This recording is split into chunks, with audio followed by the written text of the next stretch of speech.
Hey friends, Aviphysio here. In today's video, I'm going to be talking about high intensity interval training, otherwise known as HIIT workouts. As the name suggests, these are exercises that are done at a high intensity for a short period of time, followed by a period of rest, rinse and repeat. Well, not actual rinsing, but you perform these exercises and repeat. These exercises can be bodyweight stuff such as pull-ups, push-ups, jumping jacks, squats, or even burpees. In today's video, I'm going to be specifically demonstrating a Tabata style workout. That's 20 seconds of activity followed by 10 seconds of rest. And you're going to repeat this 8 times. So in total, you're going to be working out for just 4 minutes.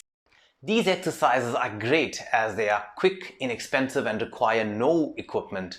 They help to boost metabolism, which promotes fat loss and increases lean muscle mass. It helps to boost cardiovascular fitness as much as steady-state cardio for about 20 to 30 minutes.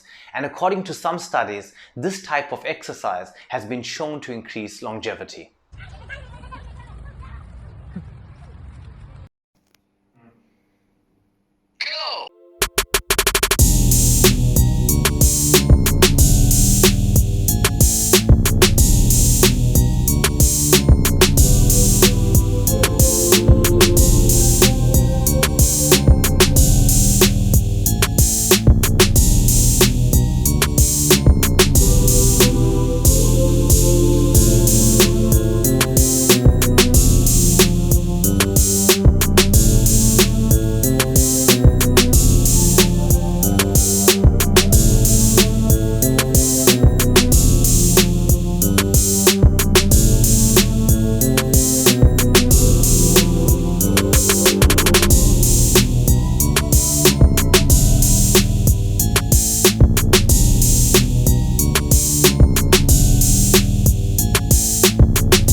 Stay safe and stay strong.